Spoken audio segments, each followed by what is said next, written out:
Defensive driving course.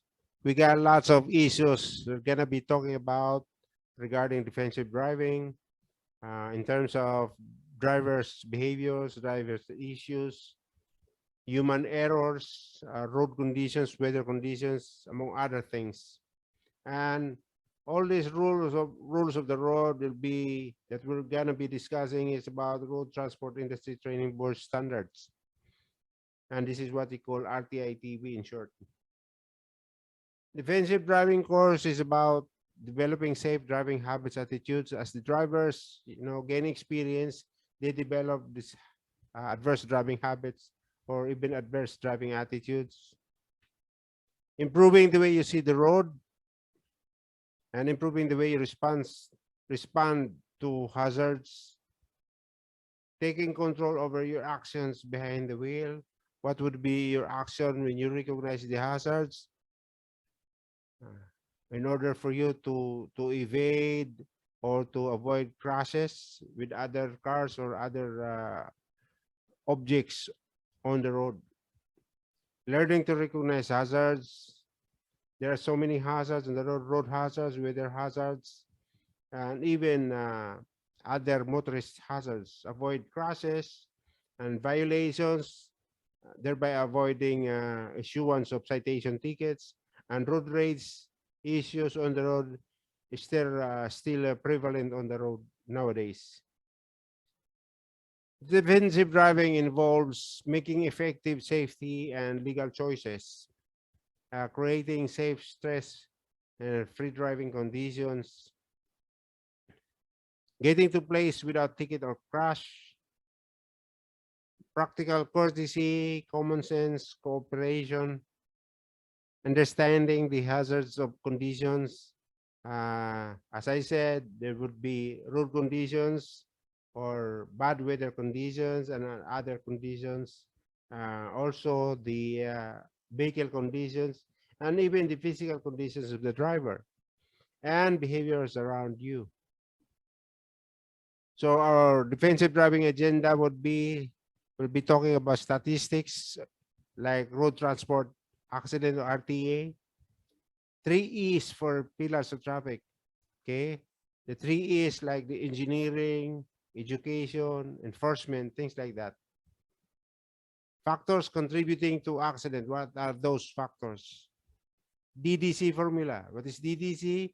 Defensive driving course formula, which is being applied by almost all other practitioners like driving instructors, trainers, okay, transport managers, among other authorities. And then the DDC formula, which is the RUA, which is recognition of hazards and understanding the defense and acting accordingly by the drivers.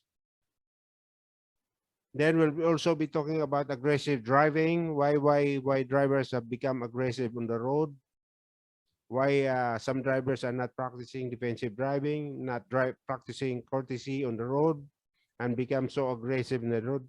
So let us talk about all these factors why involving drivers being aggressive on the road.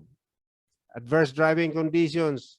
Okay, we'll be talking about the repair and maintenance of vehicles. We'll be talking about the physical condition of the drivers.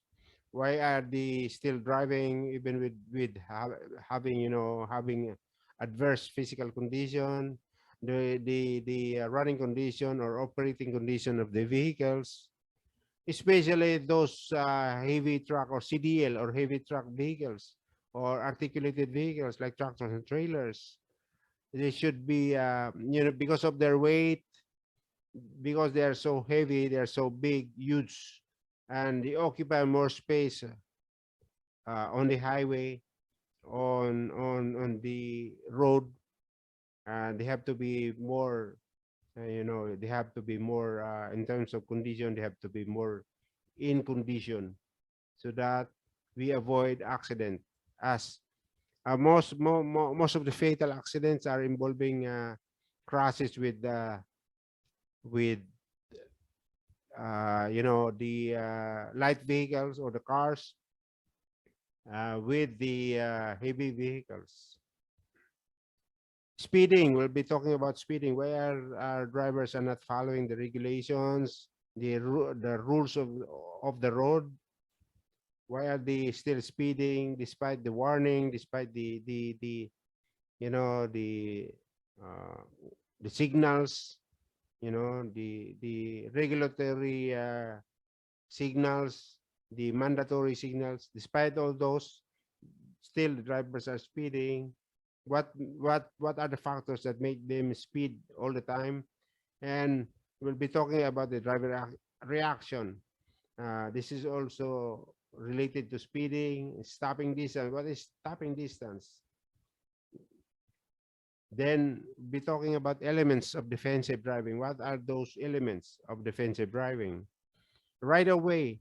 Some people don't know about the right of way. Which one should have the right of way in certain situations?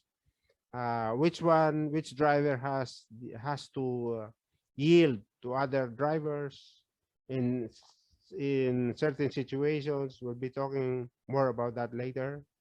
And rules of the road. What are the rules of the road that we have to follow? If if we don't have the rules, in the absence of rules of the road, or we are not implementing the rules of the road, then there will be chaos on the road. Lots of chaos, lots of accidents, lots of fatal accidents. Okay, so that's why rules of the road is in place for us to be safe on the road. And especially nowadays that there's so many vehicles on the road, especially in the urban areas. And then we're gonna be talking about safe driving techniques,